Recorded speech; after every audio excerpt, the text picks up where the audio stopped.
Howdy, howdy, y'all. I'm Kurtis Sunset. And I'm Leo Halston. And this is Weathering Rainbows. Well, howdy, Miss Halston. Let's go for a walk on the Rainbow Trail. Oh, no. The last time you forgot the umbrellas and got us into a whole heap of trouble. I won't forget this time. Let's go.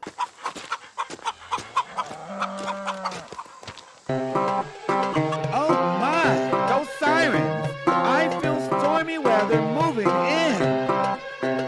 Girl, that ain't men it's raining. That's sequins and stones. And we ain't got no umbrella. We better run.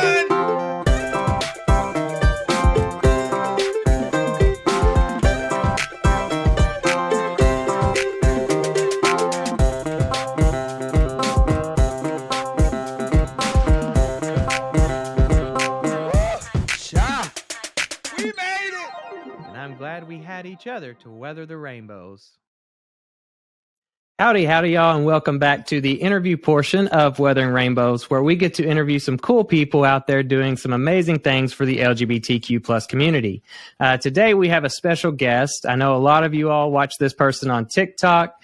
He's got tons of followers on all of his different platforms. And I know I'm looking forward to his new show that he's putting out here soon. We'll get into that a little later. Today we have Art with us. Art is a Ukrainian immigrant to America. And I know you've heard a lot of that in his TikToks, but Art, give us a little bit about yourself. Hi, everyone. Thank you so much for inviting me. It's my pleasure. I'm Art. My name is Art Tem. It's my full name. I am an immigrant from Ukraine. I moved to US 5 years ago. It's been actually 5 years last month. Yeah. And before I moved to US, I lived in Poland and got my bachelor there. I left Ukraine when I was 17. So right when kind of war started, and I'm from very east side, so where it actually started like 2014, and I moved to Poland, lived in Poland, then I moved to US, and it was a different cities I lived in.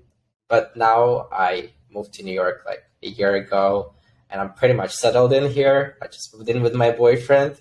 What I do is I do a lot of content creation, and I do a lot of like TikToks, YouTube, Instagram pictures, all mixed up things. Yeah. That's pretty much who Art is. So I want to take it back to some of the first things you said. Obviously, you were born and raised in Ukraine for 17 years. Tell us what it was like to live there and any concerns you had about being LGBTQ. I think that was definitely an interesting experience. I mean, first of all, if you are born gay in Ukraine, good luck. It's not the best country to be born gay. But I had a pretty interesting life in terms of this, because I really tried to convince myself that I was bisexual till I was like 17, I think. I really tried my best to be bisexual. That was my excuse. Okay, if I can do it with girls sometimes, it means I'll get married at some point, and then, I can fool around. That was my things. Yeah, this is when it comes to, growing up as gay in Ukraine. Like, my life I'm from a very small conservative town. And it's mostly a Russian-speaking town. It's very, very east. And I grew up with a mom. I have a dad, but he lives in Russia. He's Russian, actually. So I'm like Ukrainian Russian. Gotcha. Right to assume. Yeah, it was definitely not the best experience, if you're LGBTQ, because it's very different. Like, even now in America, you can hear or see, okay, there's like, this kid is probably gay, or like this kid in high school is going to be gay. In Ukraine, no one is gay, so they're all hidden very much. Even though we did have one kind of like the person was transitioning, which was very rare and very interesting experience for the school in Ukraine in a small conservative town. But I was never trying to talk to this person, and whenever this person tried to talk to me or something, or even encountered somehow in high school, I was turning on my straight boy face and, just being very mean sometimes, which is not the best part, but, this was me. So, yeah, but besides this, growing up till I was 17, it was just tough, because you can't really see any examples, or you can't see yourself, It's very funny when sometimes, I get comments on TikTok and they say, like, oh, you can turn gay, or like you're gonna make our kids gay or something. I was like, Yeah. I grew up in Ukraine.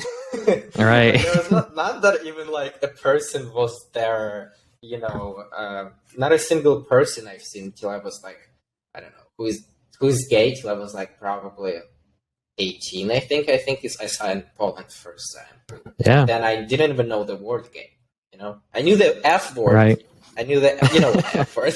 Right. In the Ukrainian Russian version. And I knew I was gay when I was 5. I literally realized it. So yeah, it was definitely an interesting experience. I think there's a lot of issues with like lack of education. No one talks to you about this.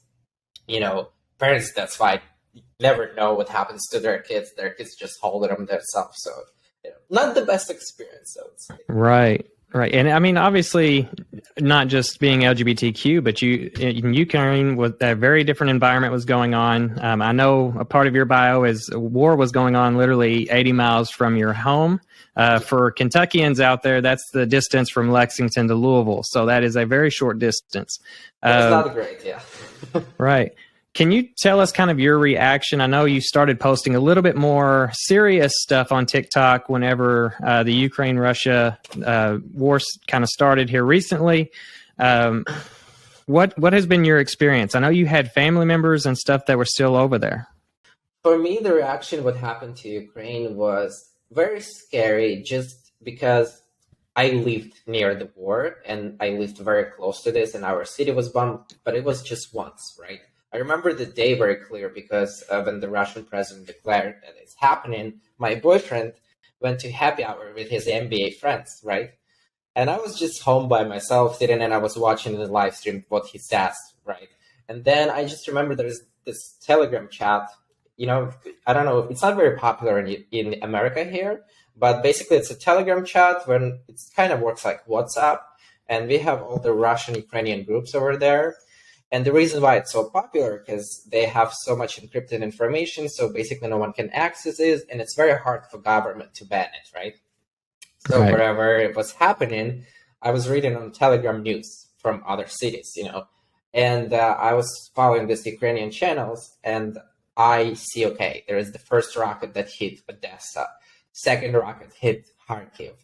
There is you know, people coming through north, coming from south, coming from east. They're coming from everywhere. And, you know, at some point I got very sad because I thought I didn't know the potential of our army, you know, and I got very, very scared. And like my boyfriend came over after, you know, he stopped his happy hour.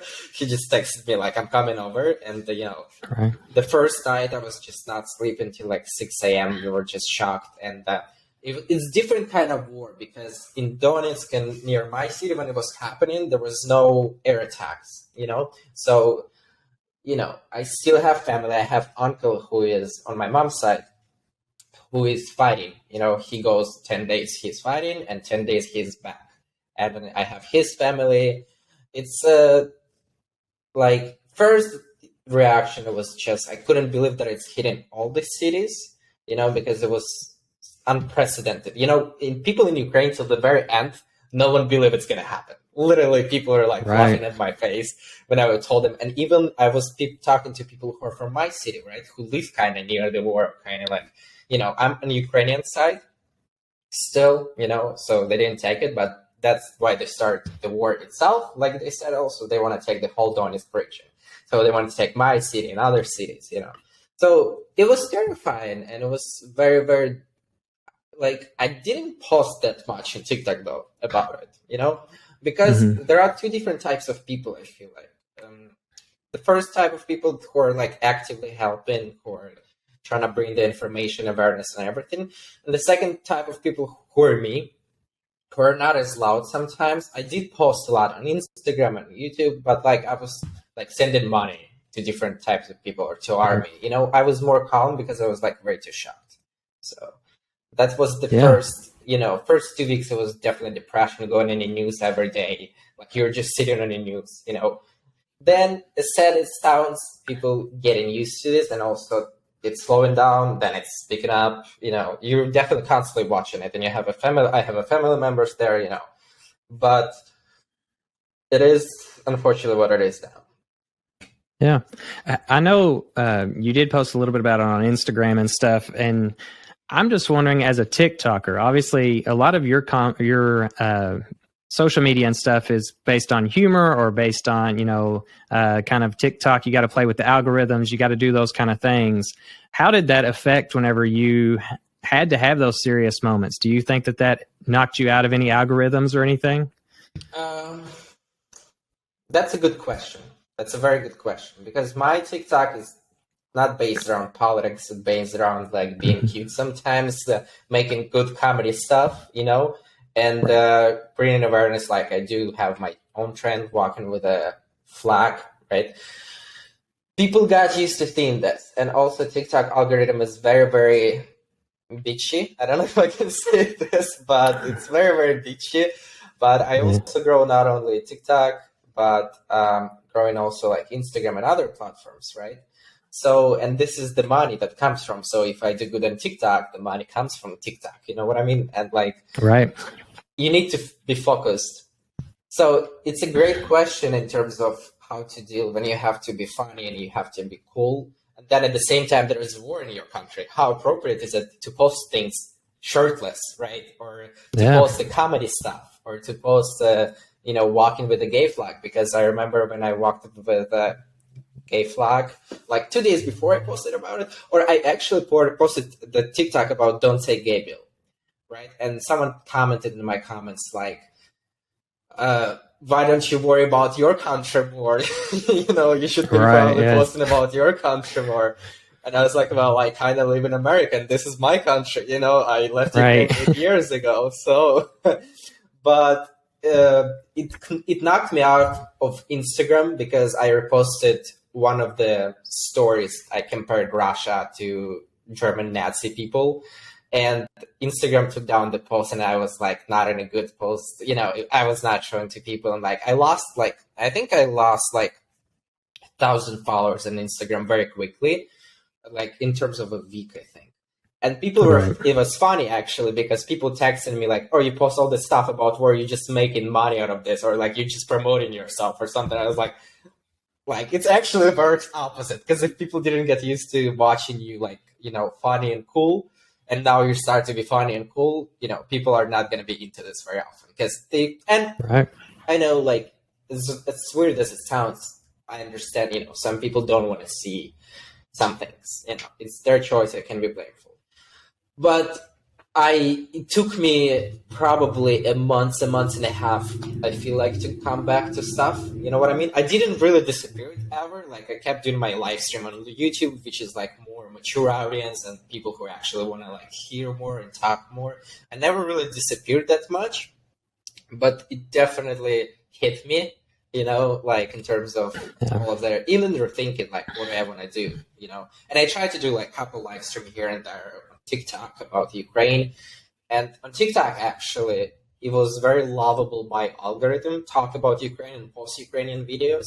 But I actually didn't want to do this kind of videos. You know what I mean? I could have possibly, if people judge me oh, you do your, I could have possibly taken advantage of it, because the day before war started, I did also funny TikTok when I was like, I'm Ukrainian, I'm this.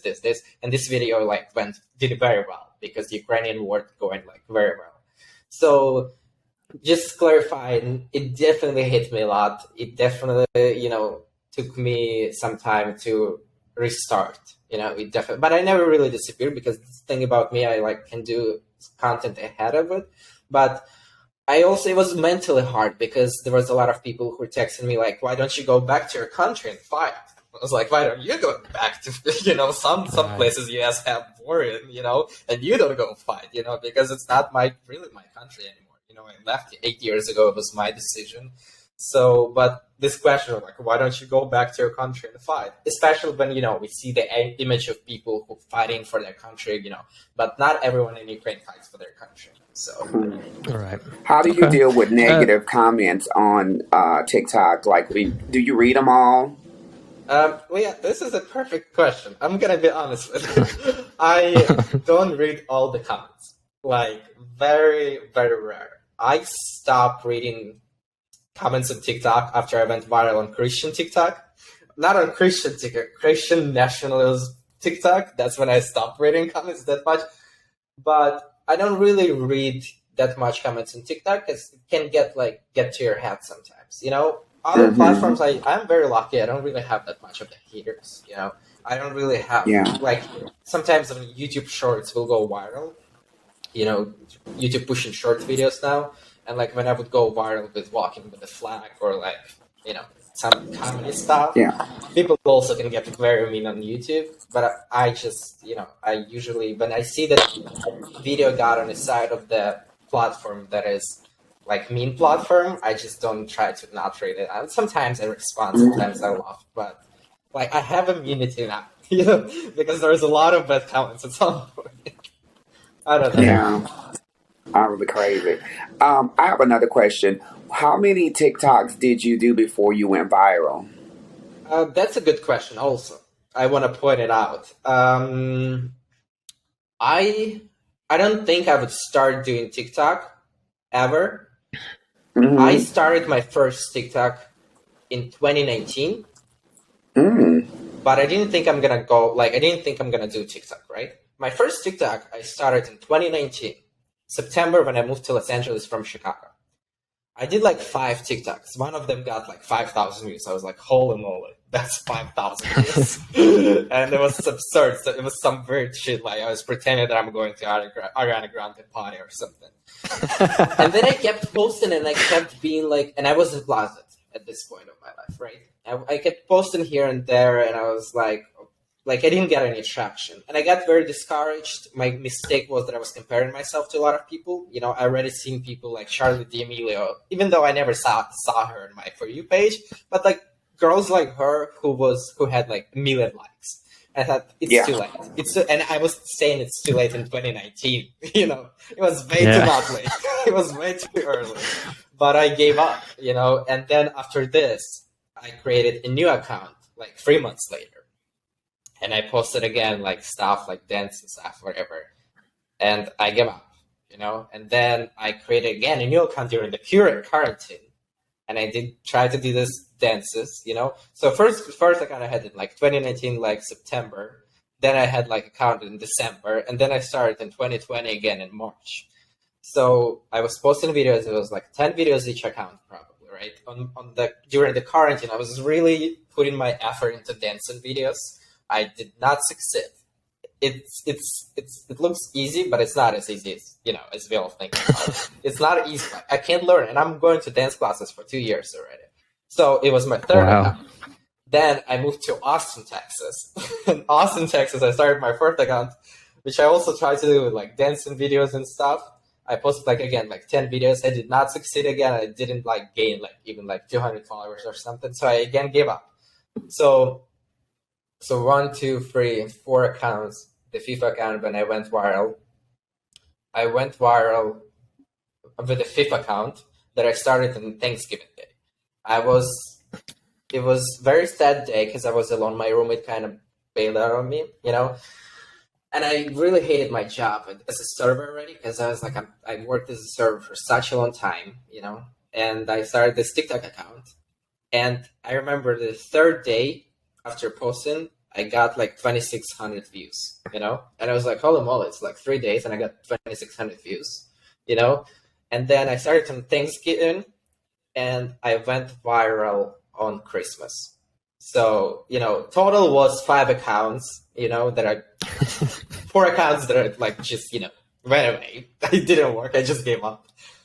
And, but I'm going to tell that between Thanksgiving and Christmas, I already had 30,000 followers.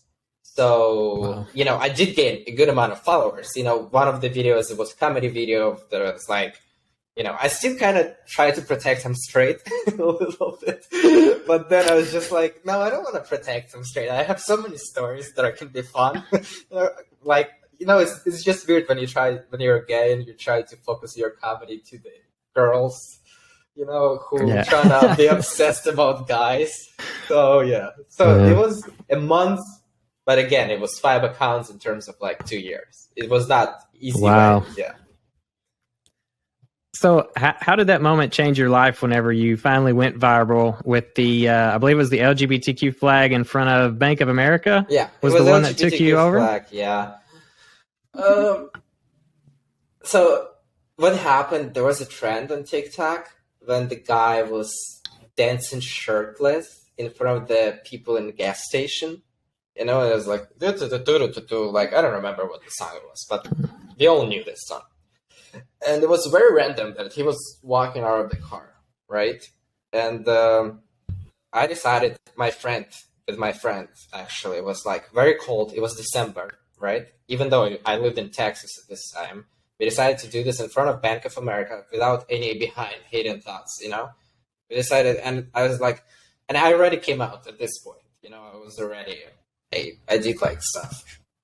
And I don't know why, but like I decided to keep it for Christmas because I have this idea. I'm not religious. I didn't even know Christmas is about God before I moved to America. I just thought Christmas is Christmas. Wow. Yeah,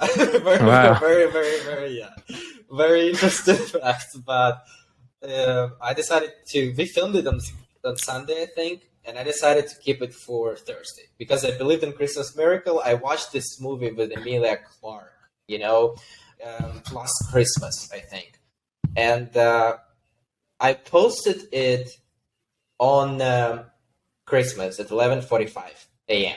Right, and like I think hour after I posted it was like 100,000 views, and I was like, holy moly, you know, it was Christmas morning, and it changed everything because in terms of, I think it took me 3 days and I had over 100,000 followers. Like it was, you know, it was insane. But also I didn't really realize, I didn't try to like gay bait it. You know what I mean? I didn't expect it. Right. I tried to like, I don't know. I just tried to do something nice and sincere. I don't know what happened. And then it changed everything because I see so many people and it's completely changed my life. You know, it's, if we can talk, like everything that I have kind of is because of TikTok, you know? All right. So this segment is going to be called Getting to Know Art. It's 10 random questions. Some of these kind of questions were asked at Pride, just random things that people wanted to ask our guests. So the first one for Getting to Know Art is, what is your biggest fear?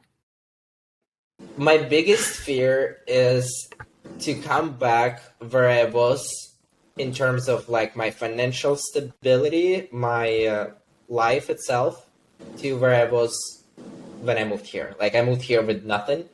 My biggest fear is to lose it. Like I don't want to lose it what I have because I'm very grateful. The next question is, what is your favorite song to sing? That's very easy for me. It's gonna be, and I don't talk shit about you on the internet. Never said anything bad or something like this. It's Billie Eilish, Happier Than Ever. It's like the best song ever for me. I love Billie Eilish. Billie Eilish supporter. It is good. All right. Third question. What's the craziest thing you've done in the name of love? The craziest thing I've done in the name of love. I loved a guy in high school, and he was straight, which is, don't recommend doing it. And he really loved this girl. I don't think it's a good thing though, but you asked me craziest thing, right? So he really was into this girl. So what I did, I started dating the girl he liked, so she's not gonna date him. a little bit you moment. Did you guys watch TV show You? Did you watch this show? So yeah, a little bit you moment. Love it. You guys asked the craziest thing. I'm just gonna be honest. I don't think it was very smart and nice of me, but I really wanted to keep him single. So yeah, I love that smart. answer. I love it. That is very smart. All right. Art, the next question is, what makes you the angriest? You know what's so funny? The small things make me sometimes the angriest. Mm-hmm. Like, I worked in a restaurant, right? And I was I think I was very good at my job. People told me. And like, for example, when we go to the restaurant and I see that people are not good to us, like waiters not good to us, it can make me like angry, just like when they're just not busy, but they genuinely like just not good to us. Like when people are unfair, like people unfair and Yeah. the small things. Like I can literally, my biggest fights with my boyfriend were about how many people lives in Manhattan. And we were arguing about like, no, it's 8 million. No, it's like 2 million. And like, so I don't really have like anger issues, but sometimes it can get to my head something small, or like the host, when it comes to the restaurant, the host will not sit us like for like big time, and there's going to be someone who came after us and she would sit them right away just because she likes them or something. You know what I mean? Some small things I can get small and unfair. I don't like unfair things. Yeah. All right. This question is going to be, what is one thing that you will absolutely never do again? The one thing that I'm absolutely never do again. So something you've done that you would absolutely never do again. Okay. One thing that I would absolutely never do again is probably living in Texas. That's way too hot for me. We got to have a follow-up. Hold Yeah. on. That's She's from Texas. Hold on now. I From know, Texas. I knew. I did my homework, Leah. I apologize. I know, but like it's just so hot. You know what I mean? It was extremely very hot for me, and maybe if I would have a car, I would be better stopped. But I never have a car. Like in LA, I lived without a car. In Austin, I lived without a car. So I was walking 1 mile and 1 mile back in like 100-degree weather when I worked in a restaurant. Oh. And I was very mad. So that's why I was like, I really want the winter now. So that's the only. But I do love Austin, Texas. Okay, I love, I agree with you on that. I do love Austin too. I'm gonna let you slide on the heat because you got. I'm sorry. Yes, you have pretty eyes and cute lips. So I'm gonna give you a pass. Thank you so much for the compliment. I will give it to you too. Oh man. We're gonna have him come back on briefly after he experiences a New York winter, because I don't know that you've like. I lived in Chicago. Experienced Oh that. yeah, I already experienced it. Yeah, he can do Okay. Chicago. Yeah. If he can do Chicago, he can do New York. I'm anti-winter. Yes. All right. The next question is: if you had a warning label, what would yours say? Don't be mean. You know what I mean? If you mean, like, not good. Art can be mean sometimes too. I can be a very mean person, and I'm only mean to people who are mean. But don't be mean. Be kind. So Mine would say, "I'm most happy when you feed me cock." that's a good one.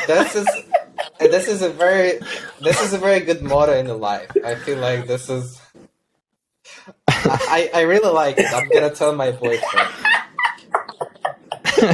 Pumpkin. So they asked about my motto, and I said, "Don't be mean." But they said that their best motto is, "I'm the most happy when you feed me cock." I'm still live recording. I'm just saying that their best motto is. They told me their best motto is like, "I'm the most happy when you feed me cock." So okay, he's gone to put furniture. Yeah, I think he appreciates this man. too. But let's come back to PG-13 content. All right. What 3 things do you think about the most every day?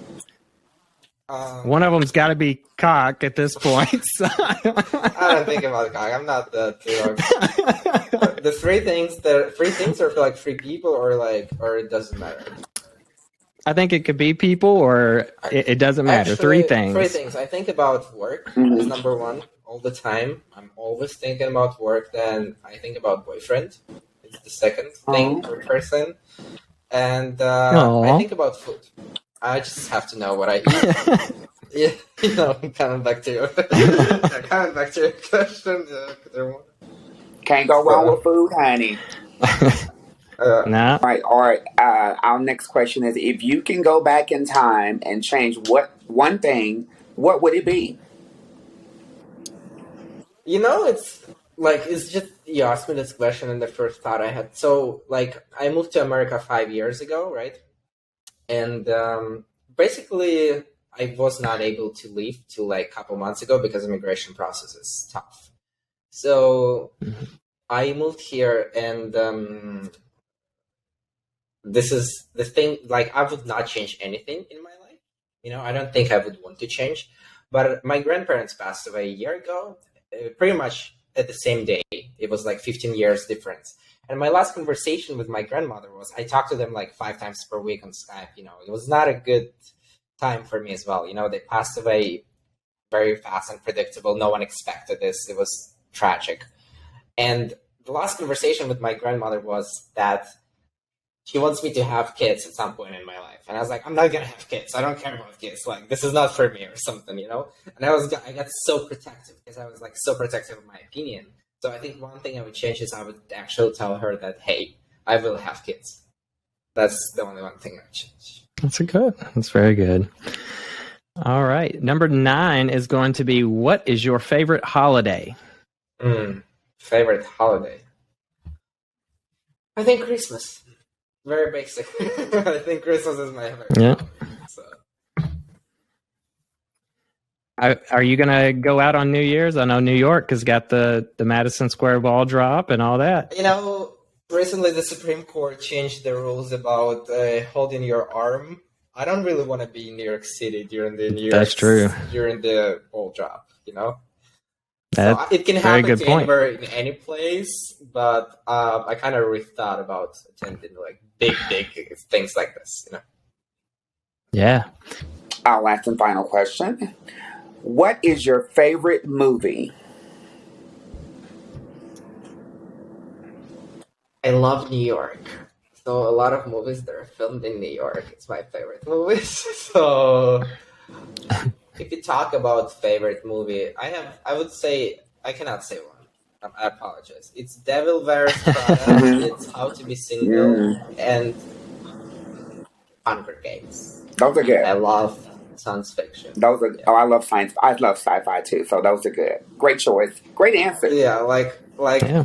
like whenever I watch something, I take characters way too much personal, and like I can start like yelling Katniss run during the movie, or like start to pretend there's going to be like the end of the world tomorrow. I'm thinking about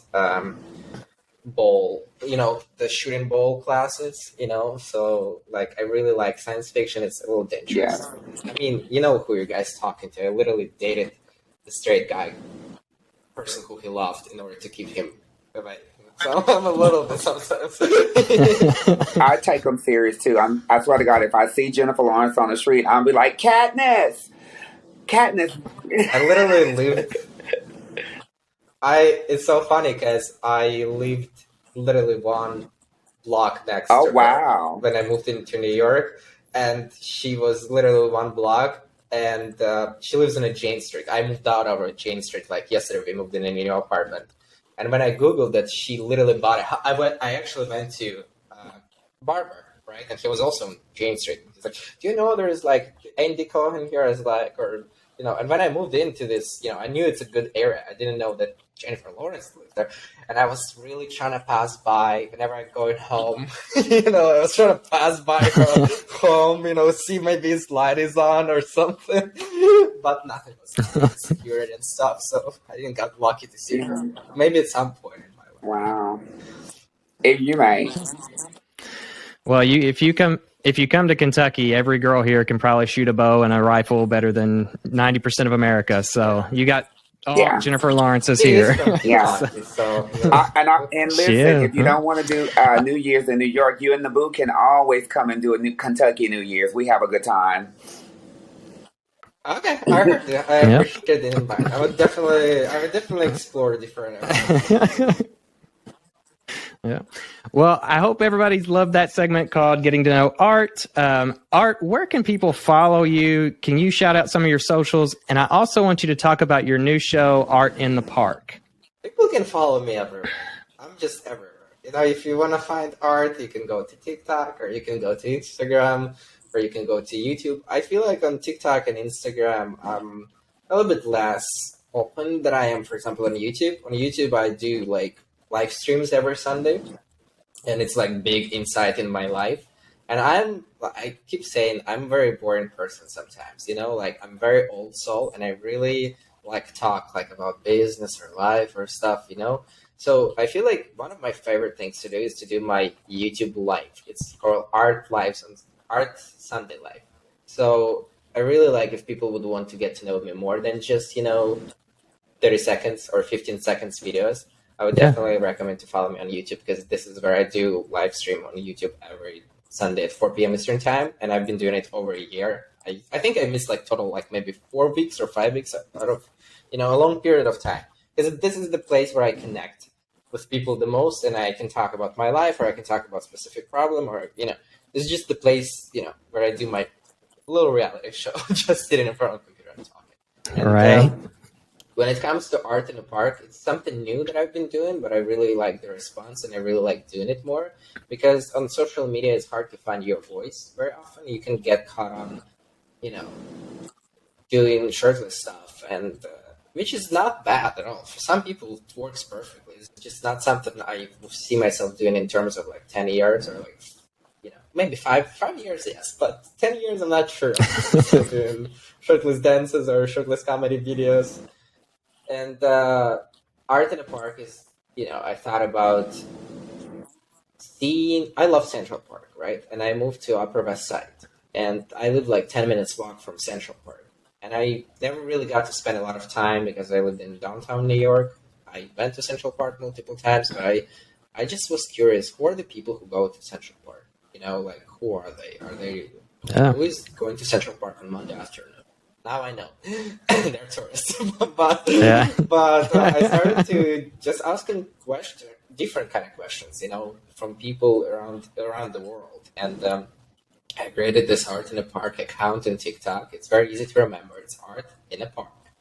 And everyone in New York City, everyone has a story, right? But everyone in Central Park has a story. Like, there's very, very different people there, from all over the world.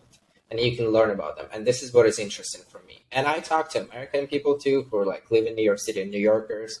But majority of the time, it's me asking questions about what people think sometimes about the US, or like, what do people think about what is their story, what are they doing, where they're visiting from, right? Or like, do they like more is here or there? Would they ever be able to live here? This is kind of question that are like, just I'm genuinely interested in. And this is the project I see myself doing and growing also as an interviewer later. So yeah, YouTube channel or Art in the Park. Art in the Park. Easy to remember. What's been the wildest response so far when you're doing Art in the Park? You mean what video did very well, or? Well, like, what's been the wildest response? Like, even video, something you may not have posted. Has anybody there was responded in a weird way? There was a girl. We are keeping her. She moved to Canada during the COVID, and she lived in New York. She's a New Yorker, and now she lives with 32 people. And she told her craziest New York City story, how she was minding her own business in downtown, and she got punched in her face, and her dog got kicked, and it was by a white dude who was just, I don't think he was from New York for sure. And people got around her and tried to protect her and talk to her and like help her. And she just ran away. And that she was very articulate, and she talked like very, very like, I don't know. She told her story very well, but I'm keeping her for now. Like, I'm keeping her for now. Don't post her yet. I'm trying to figure it out yet. Yeah. But this was definitely one of the craziest stories.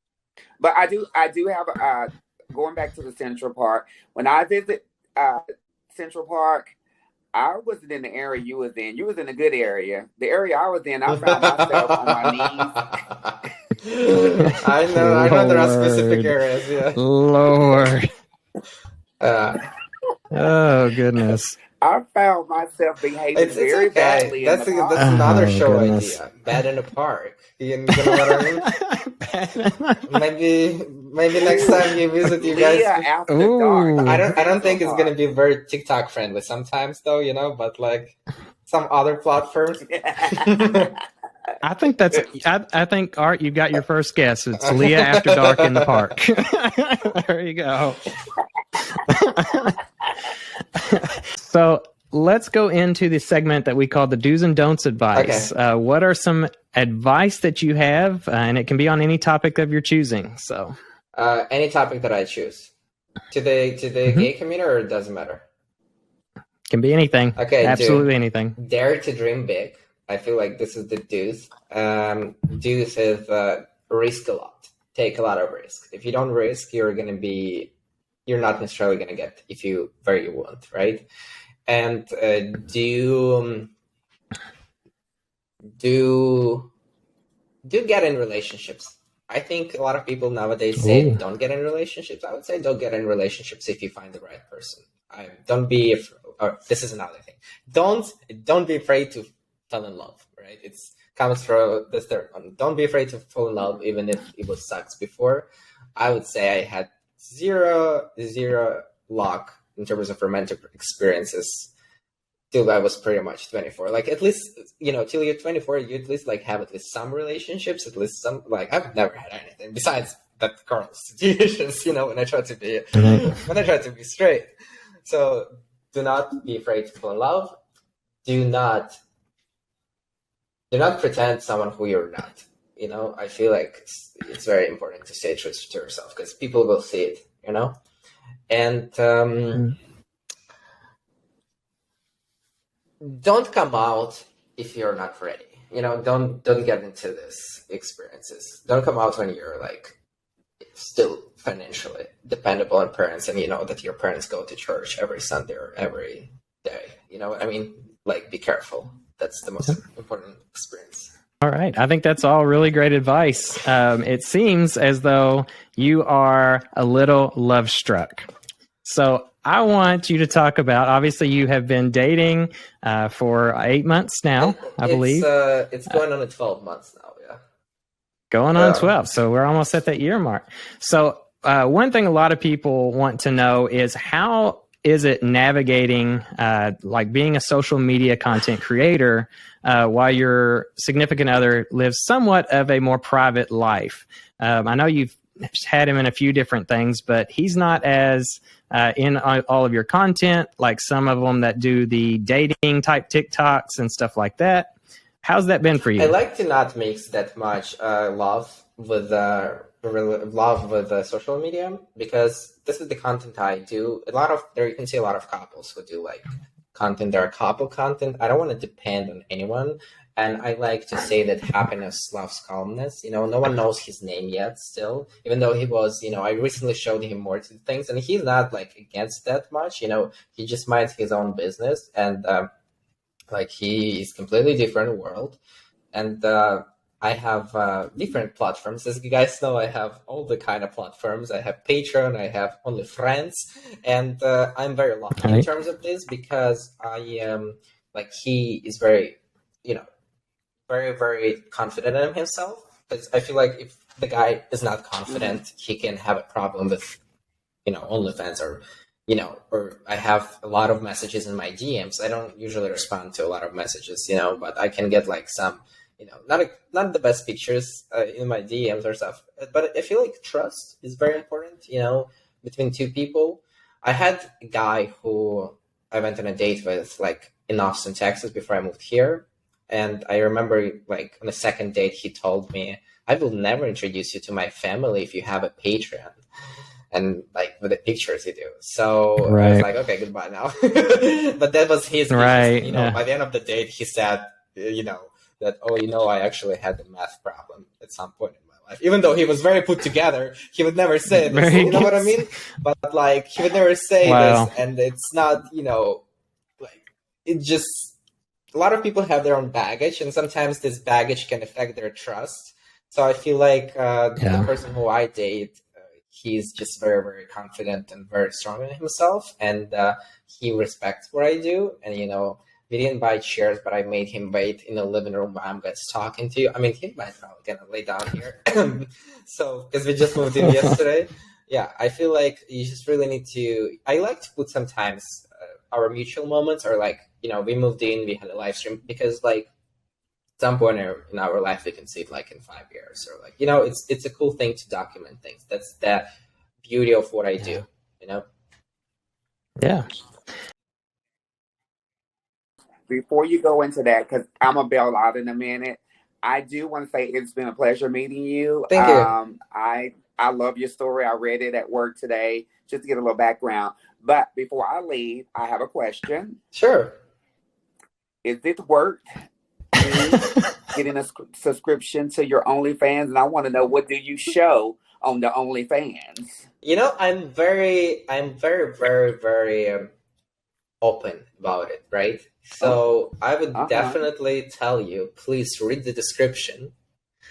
And description says everything. Like, put a thought to description. You know, there's a lot of people who trying to fold. You know, I'm not going to tell you right here because then people will not go to it. Well, they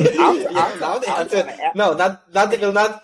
No, I want people go check description if they're into this. Why not? You know, so let's get some promotion situation. I ain't worried about the other people. I'm trying to look for myself because I know eyes and your lips blue, and I know you got a boo, honey. But the way you feel on my screen, honey, I'm like, yeah. I don't show. Yeah, that's definitely something. I don't show my boyfriend there. Right. You know, so it's only me. Him, boo. I just want to see you. Okay.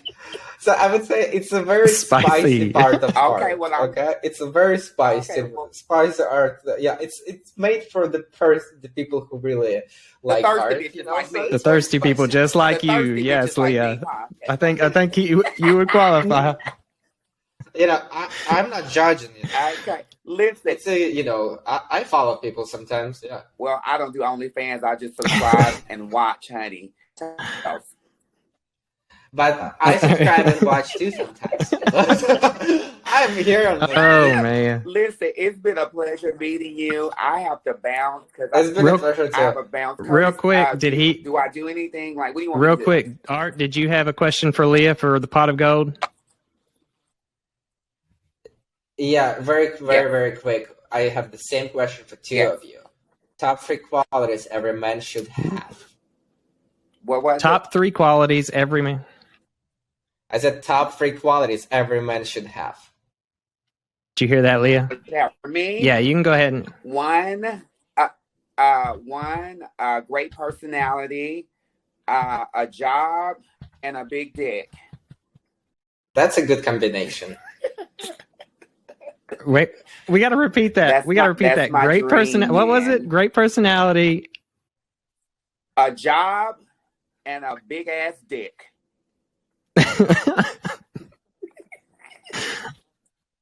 Wait, both. Big ass or big dick? I like it both ways, and I like to gobble the front and lick the back, honey. Okay, that's a good choices here. You made a good choices. I mean, my 3 are. I'm gonna bounce? Risque than Kurtis, so don't mind me. You are very much more risque than me. My answers are not going to be that. But my top 3, obviously, number 1, they're going to have to be versed because we got to be compatible. Number 2, they've got to read a shit ton of books.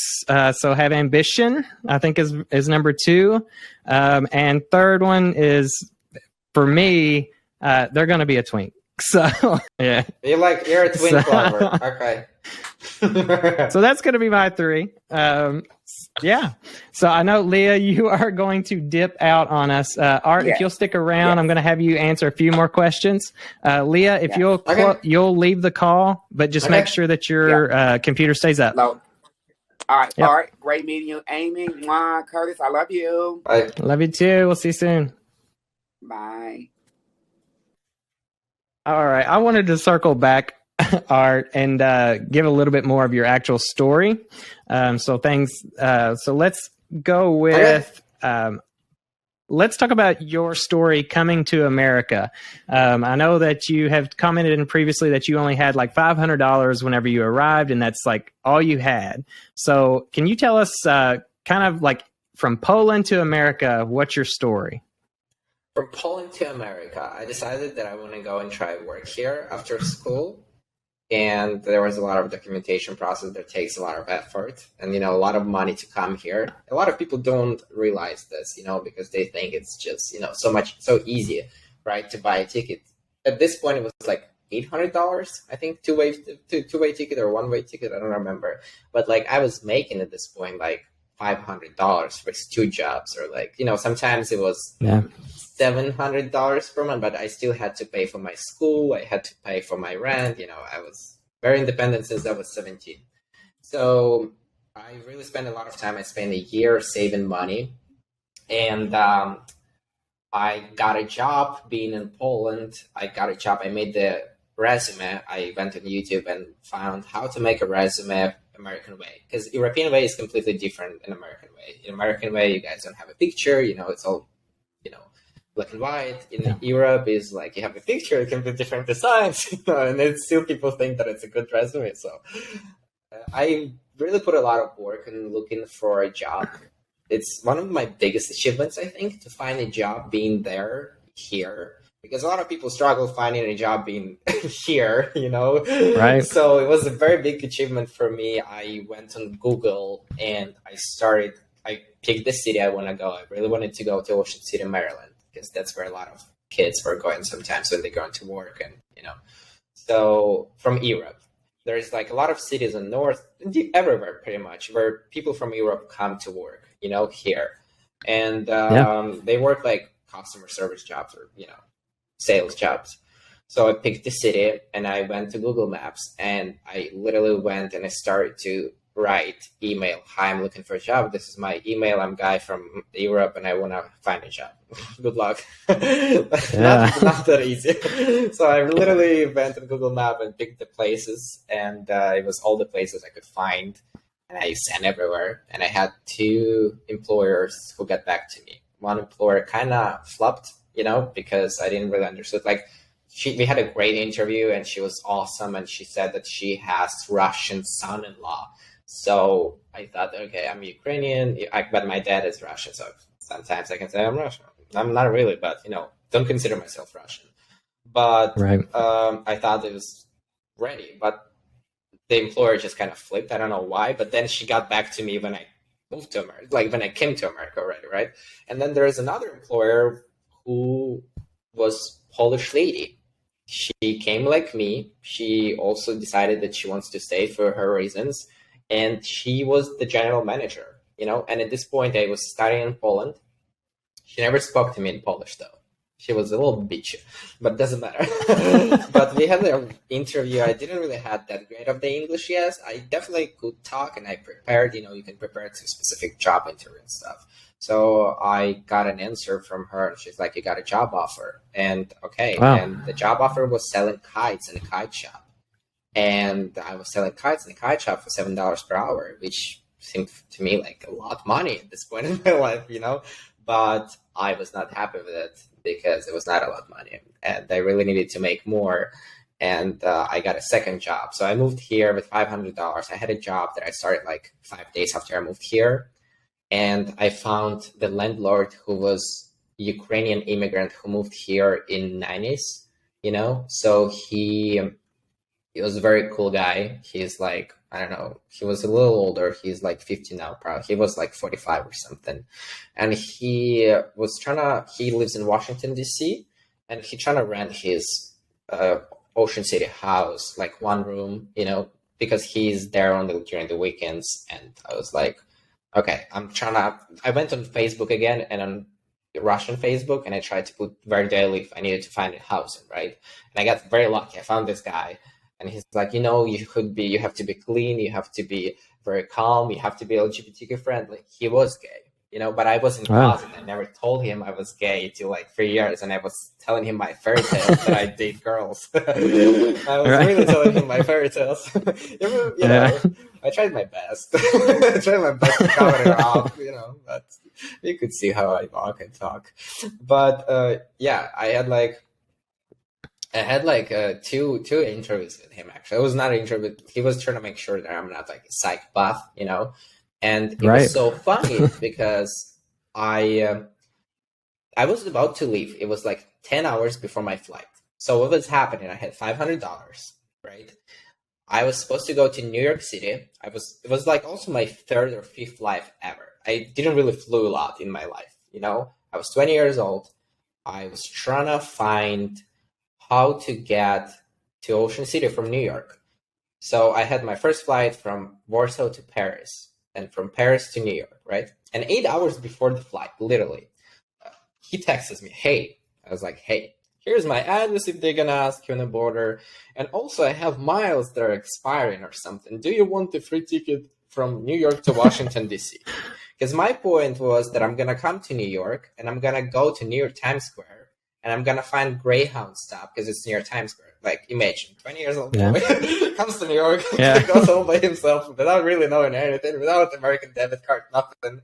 $500. That was my plan, you know. And I was like, I figured for this, you know, things. Then he texted me. I was like, holy moly, like, yes, let's do this. The only problem is that the time between these two tickets, between when I land to New York and when I go and take off from to Washington, D.C., it was 40 minutes time. And it's JFK. Wow. So it was 40 minutes. It was JFK. So I landed in New York. Welcome to America. And it's so funny because, you know, when you're an immigrant, you're very nervous when you go during the border to talk to immigration officer because they can just tell you don't belong here and send you back. Right. And everyone is so stressed out, especially like the first time they come, or even if they come on work visa or student visa, it doesn't matter. Everyone is always stressed out about it. And I'm like, okay, I'm going to the officer. I'm going to be fine. I'm going to be good. And I was like, I have all these questions I prepared, and I'm giving him my Polish ID, right, that I have. And he starts talking to me in Polish. And he's like, where are you going? In Polish language. You know what I mean? So he was Polish, right, who was born here, and he spoke Polish, and who was there.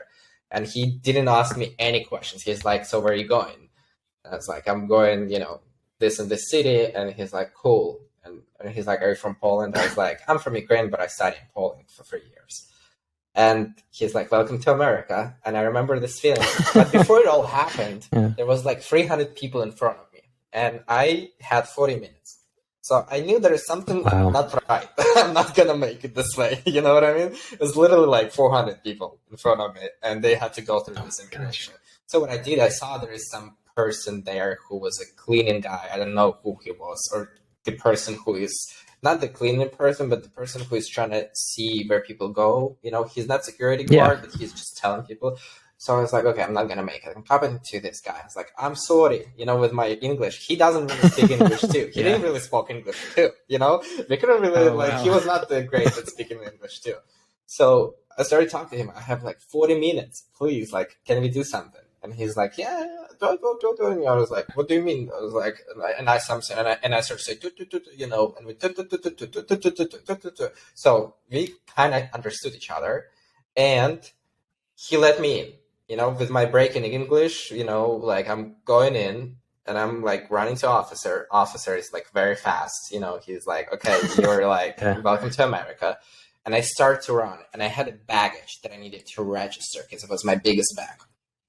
I'm coming to the lady, asking how to register a baggage. I'm running like crazy. I found the train. I changed the terminal. You know, I had to do this because it was international flights to regular flights. So I ran like crazy, very sweaty. I can barely breathe. You know, I just stopped smoking. Like, you know, I was not good at life at some point. And I go, and apparently in order to register the baggage, you need to have a debit card or something with the card. You can't pay cash.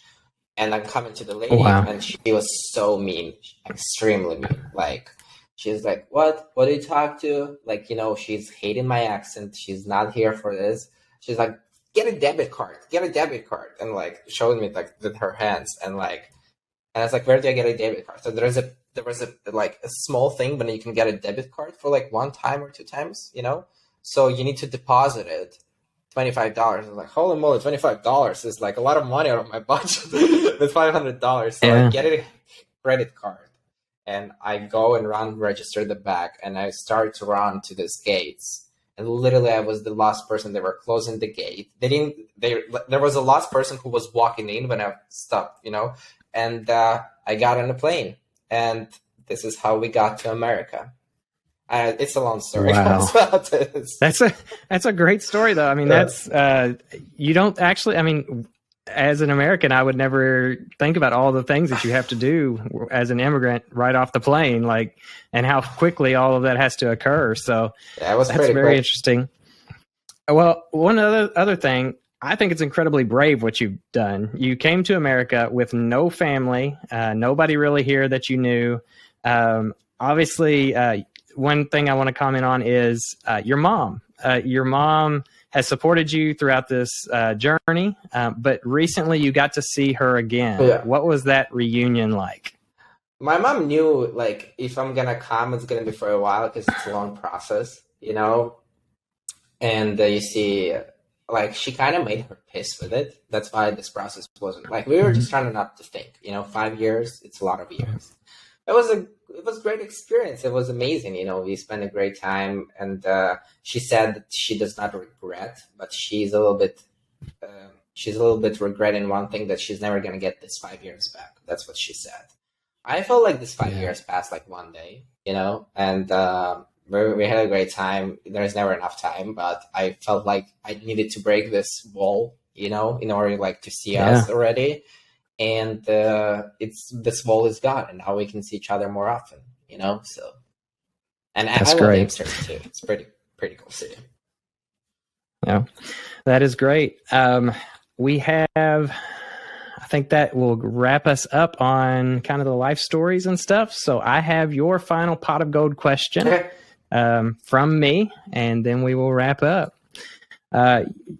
Your pot of gold from me. Recently, you have been talking a lot about how people don't like where you're shirtless as much on your Instagram post and those kind of things, where it feels like you're only in the algorithm based on attractiveness. Mm-hmm. So my question is, if you were to wake up tomorrow and could no longer utilize any part of your attractiveness, what do you think you would go into for a living, and why? You know, I think I'm going to answer. What do I do? I'm going to answer the shirt first. I would go to IT, and I would go to this Russian guy who has a quality assurance testing school. I would go there and I studied 6 months, and then you get a job for $60,000, and then it all depends on you. Like, I have a lot of people. This is like a pathway for immigrants who really want to learn, and you know, and then you have, you know, in 2 years you make $100K.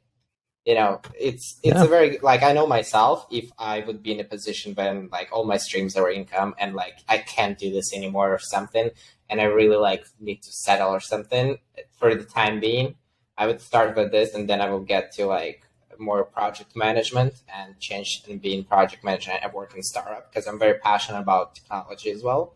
I really like technology and everything that's going on. The only thing I want to correct, I don't think I'm an algorithm because of my shirtness. You know, I don't think I think it helps, right? But actually, like, if you see my videos, like all the videos when I'm just cute and shirtless, like on TikTok, right? They all don't get views. Like, I wish I would get, yes, they don't get views. Like, I'm not that great, you know? Yes, shirtless pictures on Instagram, yes. But on my TikTok, it doesn't really work. It's like 1 in 10 videos when I'm very jealous sometimes of the people who just open in their mouth and like lip syncing and they have 1 million views. I've never had this. Like, I have to come up with the ideas. I have to come up with like different things. You know what I mean? Like, for me, I wish I would get it. You know, there is guys who are literally like, I love this guy. His name is Jake Angriest. He's just very hot. You know, he's very smart as well, right? But his content is all thirst traps. If you think that I would not want to, like, if thirst traps would work for me, guys, we would not be sitting talking here. You know, I would be like just doing thirst trap, making money on OnlyFans, and just, you know, be chill, do not share my life, you know, or stuff. Again, it's a joke. I don't really see myself doing this for a long time, but I do want to comment that. I don't know, people don't like twinks, or twinks are out of fashion. It does help. You know, on TikTok, I wish I would get what I'm already talking, because I'm being so annoyed, you know, when you're like doing the idea or like coming up with a video or something, right? And then someone is just opening their mouth and they have like 1 million views because he has a mustache or because he's straight. You know what I mean? And the problem with TikTok, a lot of times, they were very homophobic when I was in my TikTok era. Yeah. So all the shirtless videos and all the shirtless comedies were literally taken down like this. Yeah. It was nonstop. I cannot tell you how many times I got discouraged. My account was like banned from the live streams just because I was dancing without shirt. But when Garrett Nolan does it, no one cares, you know. And you know, so it was very homophobic. And now still there is like, even when like I was not shirtless and I was wearing short, you know, like the gay comedy and stuff, it was getting pushed very badly in, you know, and that's why I got discouraged of doing TikTok. You know, I got very discouraged at some point, and I took a very long break. So I wish I would be on Instagram. I will be honest. On Instagram, it helps. You know, on Instagram, it helps. Like be just shirtless, and you can see difference in likes when you post shirtless picture and not shirtless picture. But again, I feel like there's a lot of cute guys who are out there who thinking that okay, they're gonna do it for a while, and there's a lot of cute guys. But if you scroll through and you get to this shirtless guy TikTok, right? It's a lot of them who that's all they do.